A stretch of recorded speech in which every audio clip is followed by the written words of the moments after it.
Olá, seja bem-vindo. Se você acompanhou o canal aqui nos últimos dias, você deve ter visto que eu publiquei muito vídeo sobre Kant. É um autor que eu ando estudando bastante e com isso também ando estudando as críticas a seu pensamento, né? Então eu resolvi fazer esse vídeo separando aqui duas críticas que eu acho muito relevantes e contundentes. Uma delas é a do Nietzsche, outro personagem muito recorrente aqui no canal, o filósofo que eu mais estudei, e a outra é do Bertrand Russell, que são lugares muito diferentes. Se você conhece esses dois autores, né? Eu vou botar aqui nos cards a minha introdução ao Nietzsche e também os outros vídeos do Kant que você talvez tenha visto, né? Eu publiquei um vídeo para cada uma das suas grandes críticas. E o Bertrand Russell é um cara mais voltado para a lógica, né? Da filosofia analítica, que vai pensar a linguagem, é um grande matemático. Então, a crítica dele é muito diferente da crítica do Nietzsche. E, aliás, ele também criticava o Nietzsche. Para o Nietzsche, os problemas na filosofia do Kant desaparecem de duas formas. Primeiro, como uma grande tentativa de voltar a negar o mundo, a voltar a negar a vida, né, a aparência, a única realidade que você conhece, em nome de um além-mundo, de imortalidade, de um outro plano transcendente, né, de uma coisa em si, né? Então ele faz isso de um jeito muito sutil. O Nietzsche ele não se convence da virada kantiana, da revolução kantiana com a crítica da razão pura, né? E também, no segundo lugar, vai ser atacando, obviamente, o imperativo categórico, né? Que no imperativo categórico, que você pode ver no meu vídeo sobre a crítica da razão prática, o Kant, segundo Nietzsche, ele é até egoísta, porque ele impõe uma moralidade, ele impõe o dever, né? Ele é a mais nova roupagem do tu deves religioso, né? Enquanto que para o Nietzsche não, né? Para o Nietzsche a humanidade ela é mais livre, mais autêntica se as pessoas forem capazes de criarem suas próprias tabelas de valores. E aí é claro, né? Muitas pessoas vão atacar a filosofia do Nietzsche por conta dessa abertura, algumas pessoas vão responsabilizá-lo pelos desdobramentos da filosofia, da ideologia alemã no nazismo, por exemplo, e no totalitarismo. Então, isso é um outro debate, né? Eu não vou tratar disso nesse vídeo. Então, vamos ler alguns trechos de obras do Nietzsche onde ele ataca justamente o Kant nesses dois lugares, né? É importante mencionar rapidamente que no começo da filosofia dele, ele era muito influenciado pelo Kant, né? Você pode até dizer que, no geral, assim, ele foi um grande resultado também, né, de algo que começou com o Kant na filosofia, né? Que tem um longo percurso passando por outros filósofos, principalmente o Schopenhauer, né, que foi muito influente no Nietzsche, no primeiro Nietzsche principalmente.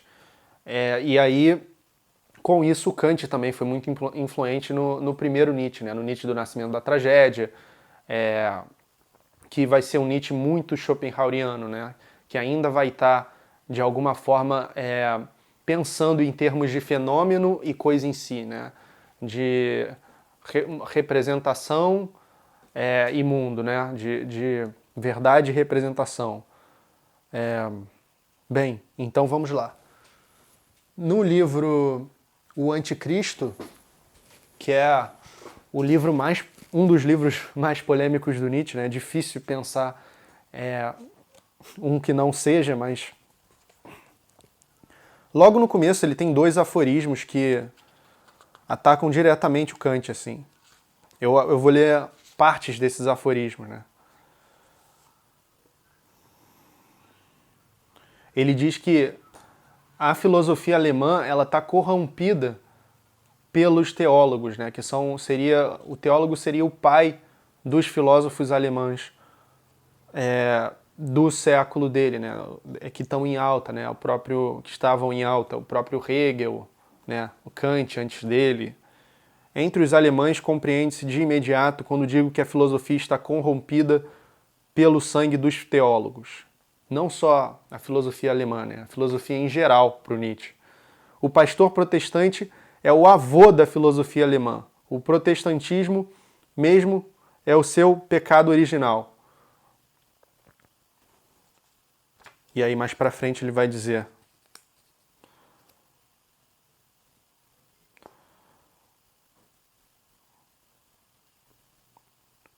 são os melhores mentirosos da Alemanha. Eles mentem inocentemente.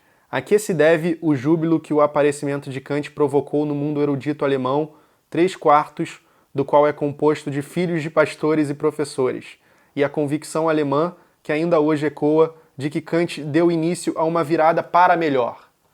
Para o Nietzsche não, né? É só mais uma roupagem platônica do mundo da essência e do mundo da aparência, né? Da negação do mundo da vida em nome de um além-mundo, né?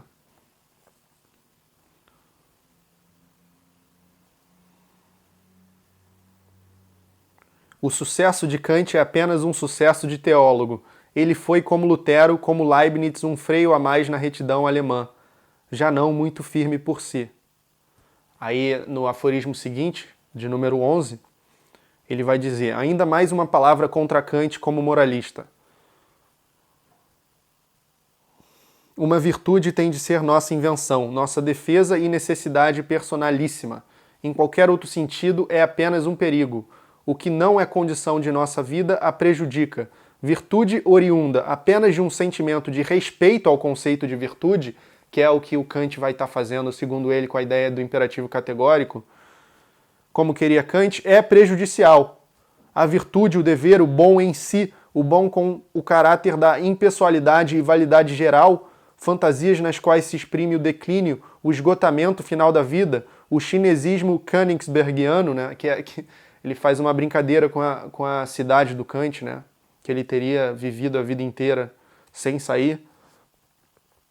As mais profundas leis da conservação e do crescimento exigem o oposto, que cada qual invente a sua virtude, seu imperativo categórico. Um povo parece quando confundiu seu dever com o conceito de dever em geral. Um povo perece quando confundiu seu dever com o conceito de um dever em geral. Nada arruína mais profundamente, mais intimamente do que todo dever impessoal, todo sacrifício. Acho que já está claro aqui, né? Que não se tenha percebido o imperativo categórico do Kant como perigo para a vida. Apenas o instinto dos teólogos o tomou em proteção. Uma ação imposta pelo instinto da vida tem no prazer a prova de que é uma ação justa. E esse nihilista com vísceras cristãs dogmáticas, entendeu o prazer como objeção. O que destrói mais rapidamente do que trabalhar, pensar, sentir, sem necessidade interna, sem uma profunda escolha pessoal, sem prazer, como autômato do dever?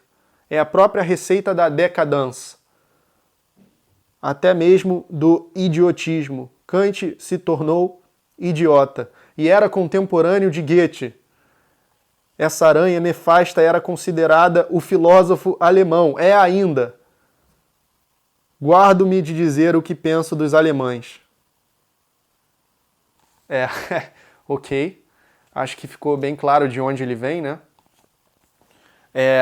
Antes de passar para o Bertrand Russell, tem também aqui na Gaia Ciência, tem vários, aliás, em várias obras do Nietzsche, momentos em que ele se refere ao Kant com severas críticas, mas aqui na Gaia Ciência também tem umas que são mais sucintas, né, que vão apontar mais para esse caráter geral, assim, que o Kant faz, né, essa coisa da coisa em si, da aparência, né, essa traição do mundo da vida, postulando um mundo melhor, postulando um mundo verdadeiro. E um dos aforismos se chama Malícia de Kant. Kant queria demonstrar de uma forma que consternaria todo mundo que todo mundo tinha razão. Essa foi a secreta malícia dessa alma. Escreveu contra os sábios em favor do preconceito popular, mas escreveu para os sábios e não para o povo, porque ele escreveu advogando pela crença em Deus, né? Pela lei moral, pelo dever, né? Só que o que ele estava fazendo, de acordo com Nietzsche, é consolidando o que é um preconceito popular para os sábios, né? Vamos abordar agora a crítica do Bertrand Russell. Como exemplo da operação do imperativo categórico, Kant apresenta o fato de ser errado tomar dinheiro mediante empréstimo, uma vez que, se todos tentássemos fazê-lo, nenhum dinheiro restaria a ser emprestado. Do mesmo modo, é possível demonstrar que o furto e o homicídio são condenados. Contudo, alguns atos que o filósofo de certo reprovaria não podem ser declarados errados a partir de seus princípios. O suicídio, por exemplo. O melancólico poderia muito bem desejar que todos se matassem. A máxima de Kant, na realidade, parece oferecer critério de virtude necessário, mas não suficiente. Para obtermos critérios suficientes, teríamos de abandonar o ponto de vista puramente formal que ele adota e levar em consideração os efeitos das ações. Então, esse é um ataque muito contundente ao imperativo categórico, né? Partindo da lógica. E vamos ver a crítica do Russell à teoria espaço-temporal do Kant, né? Que é muito importante na sua obra, que é muito importante para a crítica da razão pura, né? Ele vai dizer que o tempo e o espaço são aparatos a priori humanos, que a forma como as coisas se apresentam para a gente não é necessariamente como elas realmente são, né? Uma pessoa de óculos azuis está completamente convencido que ele vê tudo azul. Não significa que o mundo seja azul. O óculos azul seria um equivalente ao tempo e o espaço para a gente, que são disposições mentais a priori do ser humano, né? Mas aí o Russell ele vai criticar isso. Vamos ver como. Um dos problemas que ele vai apresentar está relacionado à ideia de causalidade. Há aqui, bem como em toda a teoria kantiana da subjetividade espaço-temporal, uma dificuldade que Kant jamais parece ter experimentado. O que me leva a organizar os objetos da percepção de maneira como faço e não de outro modo, e não de outra maneira? Porque sempre vejo, por exemplo, os olhos das pessoas acima de suas bocas e não abaixo. Segundo Kant, os olhos e a boca existiriam como coisas em si e geram meus perceptos isolados, mas nada neles corresponde à disposição espacial que existe em minha percepção. Ele vai dizer que o Kant ele não leva isso a sério, para ele não é um problema que as coisas ele sempre se apresentam desse modo e não de outro, né? Porque se a gente realmente não tem acesso à coisa em si, por que é assim, né? Por que parece que o olho fica realmente aqui, a boca fica realmente aqui na coisa em si, né? E ele vai apresentar formas que a ciência, por exemplo, perceber correlações assim entre o que seria a sensação fenomênica e a coisa em si que a gente não teria acesso. Por exemplo, ele vai apresentar na questão das cores uma correlação entre os comprimentos de onda e as cores. Isso significa que, de fato, né, existe um caminho para provar que as cores são realmente assim. E por aí vai, por causa do estudo dos comprimentos de onda. E a questão da causalidade, né, ele vai dar um exemplo muito bom. De acordo com o Kant, o tempo ele seria subjetivo.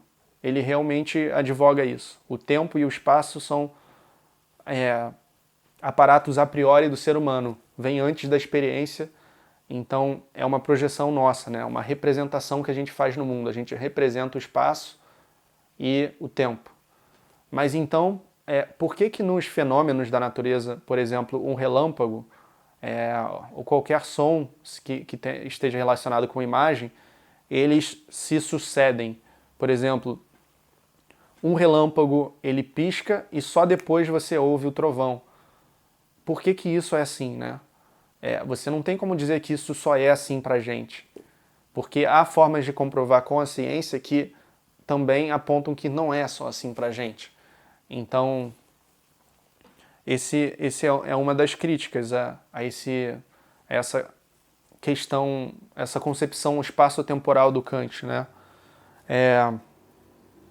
Existe uma semelhança estrutural entre os perceptos e as causas. Também, né? Nessa coisa das cores e das ondas, e uma relação de precedência no tempo, que é o exemplo do relâmpago, ou então de uma conversa. Eu vou ler, nas palavras do Russell, esse exemplo da conversa. Ó. Se aderirmos à crença nas causas não percebidas dos perceptos, o tempo objetivo deve ser idêntico ao subjetivo. Por esse exemplo do relâmpago, ou por esse que ele vai dar agora, ele vai ter base o suficiente para argumentar que não é uma representação subjetiva do tempo. Pode ser que seja, mas é idêntica ao tempo objetivo, por causa disso, por causa do relâmpago e do trovão, ou por causa desse exemplo aqui. Caso contrário, encontramos as dificuldades já examinadas quando do tratamento do relâmpago e do trovão, que é o exemplo que eu dei agora, ele deu um pouco antes.